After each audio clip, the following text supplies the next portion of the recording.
110 élèves et 20 encadreurs du collège moderne de Bingerville primés pour l'excellence des résultats du travail fourni.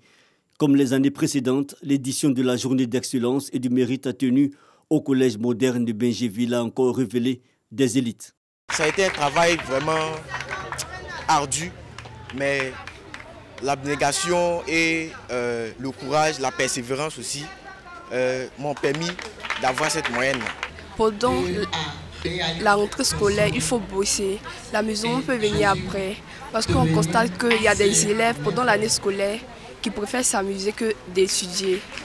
Ils sont plusieurs élèves classés dans les catégories honneur, excellence et major. Les moyennes vont de 16 à 18 sur 20. Une fierté pour les parents. Je bénis Dieu pour ce privilège-là. Je suis fière de ma fille, je suis fière de son travail et je suis fière aussi de l'encadrement qu'elle a reçu. Au collège moderne de Bingerville, la journée de l'excellence est une tradition. Ce rendez-vous de distinction des meilleurs apprenants et encadreurs vise à inciter les élèves et les encadreurs à redoubler d'efforts. C'est peu par rapport à l'effort qu'ils ont fourni. Mais pour faire plaisir à un enfant, il ne faut pas grand-chose. Je crois que quand ils se voient là, ils se voient honorés. C'est une fierté pour eux.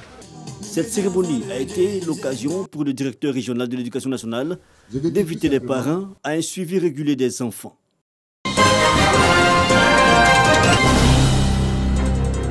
Une ambulance médicalisée flambant neuve pour le centre de santé urbain de Varalé, sous-préfecture du département de Doropo. Le gouvernement, à travers le ministère de la Santé, de l'Hygiène publique et de la couverture maladie universelle, répond ainsi à une préoccupation longtemps exprimée par la population de cette localité. S'il y a un malade, il faut moto. Deux fois, il faut 3 roues. Aujourd'hui, Dieu merci, grâce au président, il nous a donné une ambulance. On lui dit merci. Je remercie les donateurs. Toute ma population les remercie tous. Parrain de cette cérémonie de remise des clés, Noufé Sansan, député de Doropo.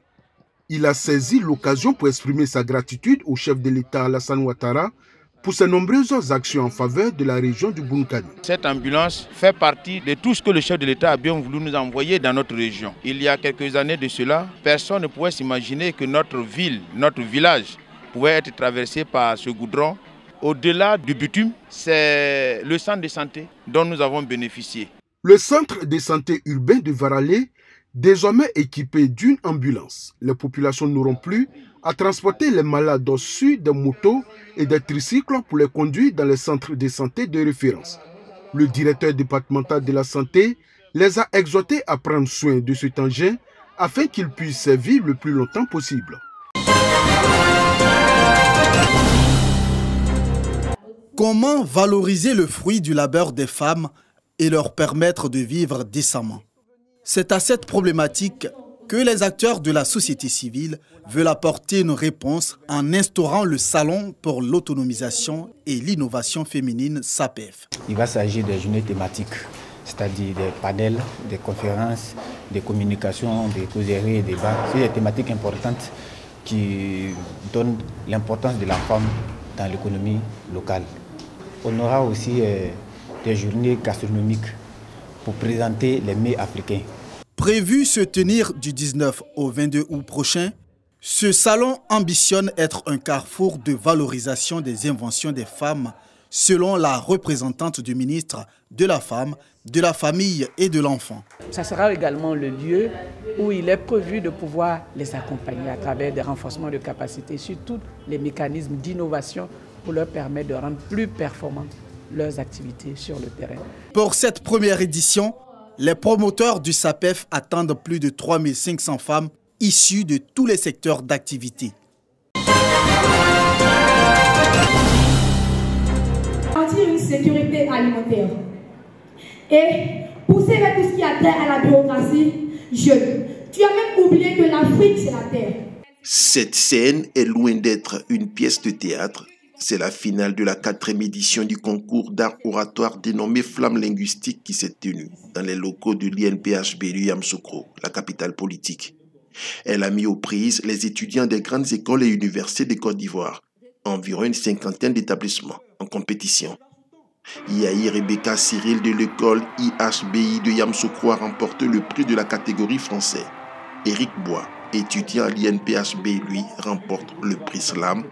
Kangbaka Yannick Gossé, étudiant à l'Université Polytechnique de Bingerville, est parti avec le premier prix de la catégorie anglais. Ce concours-là nous donne des messages qui sont d'actualité et qui nous permettent de parler, d'extérioriser notre savoir sur des thèmes et de toucher des vies.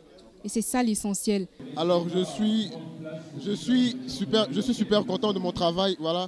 Je me dis que c'est le travail et c'est aussi la prière. Je retiens 3 choses.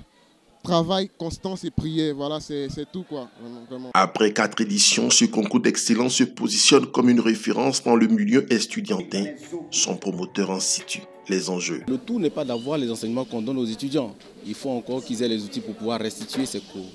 Une fois en ville, une fois au travail, une fois sur le marché de l'emploi, les étudiants doivent être capables d'avoir les études linguistiques qu'il faut pour pouvoir se présenter, se valoriser, présenter et faire valoir leurs talents. Pour cette édition, 28 finalistes sur une centaine au départ se sont affrontés dans plusieurs disciplines.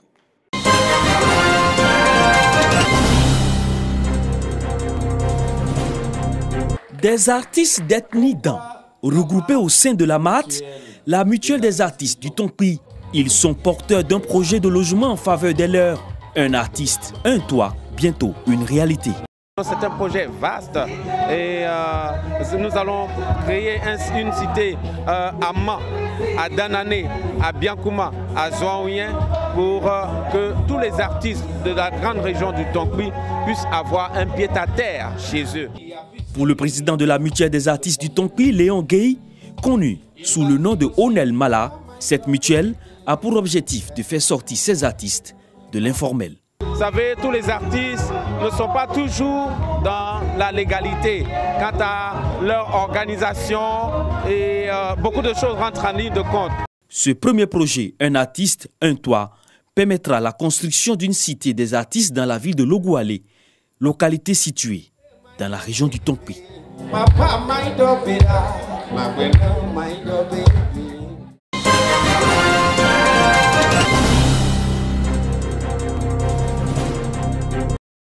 C'est une première depuis l'accession au pouvoir, début 2021, de la génération Tchagba. La rencontre a coûté des 40 chefs de cette génération sur un total de 60 pour l'ensemble des villages à Tchan.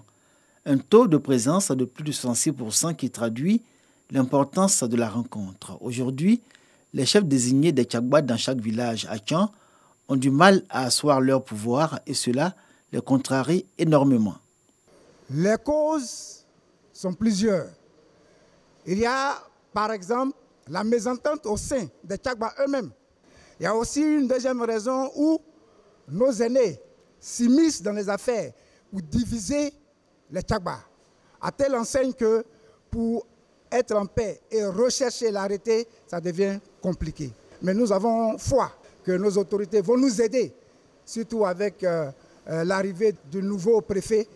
Les Tchagba sont les actuels détenteurs du pouvoir en pays à Tchan après le passage de témoins des Doubo à l'issue de 15 ans de règne comme l'exige l'organisation sociale chez ce peuple lagunaire. Ironie de l'histoire, les passations ont un arrière-goût d'amertume à cause de tensions qui en ont résulté avec pour conséquence la brisure de l'harmonie entre les entrants et les sortants. Tensions qui prennent leur source dans la gestion du foncier et face auxquelles l'autorité traditionnelle affiche son impuissance.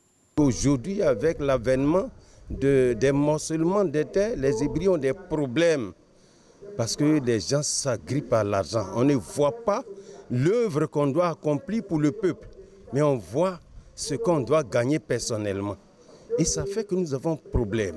Tous, nous nous mettons ensemble parce qu'au moment où nous faisions notre fête de génération, nous sommes restés en harmonie, dans la paix. Nous sommes des frères d'un même village, d'une même famille. Que compréhension s'en suive pour que le devenir de notre village soit notre préoccupation première. Les Tchagba sont au pouvoir, mais sans arrêter de domination. Ils ne bénéficient d'aucune existence légale pour être reconnus comme chefs de village. C'est tout le sens de leur combat aujourd'hui.